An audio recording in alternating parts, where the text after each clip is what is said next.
Hello दोस्तों, आज की कहानी है चटपटी ससुराल। अमृता की शादी उस दिन पूरे धूमधाम से हुई। उसने बचपन से ही सास, ननद और देवरों से भरे ससुराल की कहानियां सुनी थी। अमृता का मन घबराया हुआ था, लेकिन मन में ये उम्मीद भी थी कि ससुराल में सब ठीक रहेगा। अमृता का ससुराल बहुत बड़ा और संपन्न था। जैसे ही उसने ससुराल में पहला कदम रखा, उसकी सास ने उसका स्वागत किया, लेकिन सबसे अलग उसकी ननद, जो उसके चेहरे पर हंसी के साथ उसे देख रही थी और कुछ कहे बिना निकल गई। इससे अमृता को थोड़ी उलझन हुई। अगली सुबह अमृता ने चाय बनाकर सबको दी। देवर राजीव को चाय कुछ ज्यादा ही पसंद आई। सास ने अमृता को धीरे धीरे घर के कामकाज समझाए।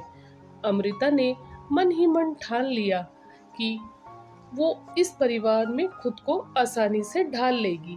लेकिन ननद सीमा का बर्ताव अब भी उसे अजीब लगा। उसने कभी अमृता से सीधे तौर पर कुछ नहीं कहा, लेकिन हर काम में टोकती जरूर थी। अमृता ने इसे नजरअंदाज करने की कोशिश की, लेकिन सीमा के शब्द उसे चुभने लगे। अमृता की सास ने उसकी परवाह की और धीरे धीरे उसने घर के कामों में मदद की। उन्होंने अमृता से कहा, सीमा की चिंता मत करो, उसका मन साफ है, बस थोड़ा समय लगेगा। अमृता को सास की बातों से दिलासा मिला और उसने सीमा के साथ तालमेल बिठाने का प्रयास जारी रखा।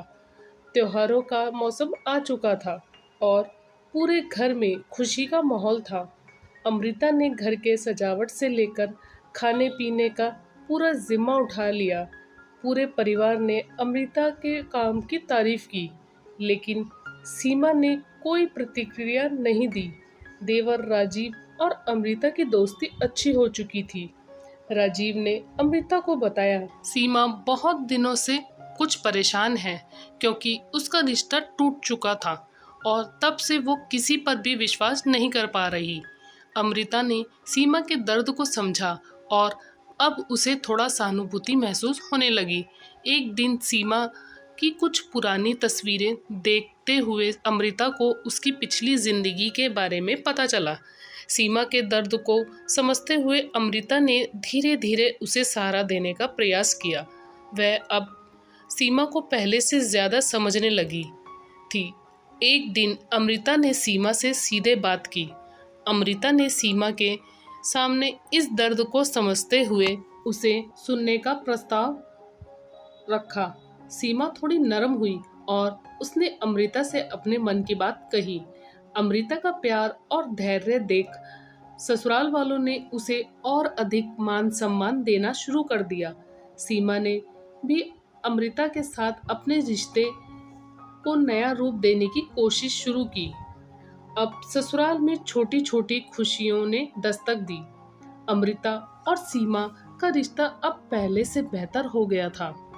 दोनों मिलकर घर का काम संभालने लगी और त्योहारों का आनंद उठाने लगी।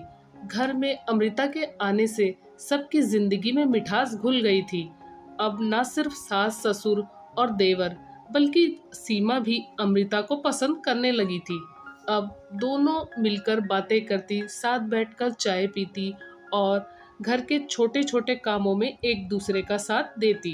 एक दिन सास ने अमृता को अपने पास बुलाया और कहा, बहू, तूने मेरे परिवार को संभाल लिया। अब मैं तुझे अपनी बेटी की तरह मानती हूँ। अमृता की आंखों में खुशी के आंसू आ गए।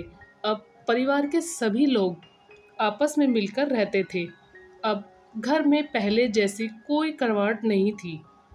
अमृता ने अपने ससुराल को अपने प्यार, धैर्य और समझदारी से न केवल अपने ससुराल वालों का दिल जीता, बल्कि अपने रिश्तों को भी और मजबूत बना लिया। अब उसका ससुराल उसके लिए सचमुच चटपटा था, जहां हर पल नए रंगों से भरा था। कहानी की सीख कि प्रेम, धैर्य और समझदारी से किसी भी रिश्ते को मजबूत किया जा सकता है। दोस्तों, आपको ये कहानी कैसी लगी हमें कमेंट करके ज़रूर बताएं।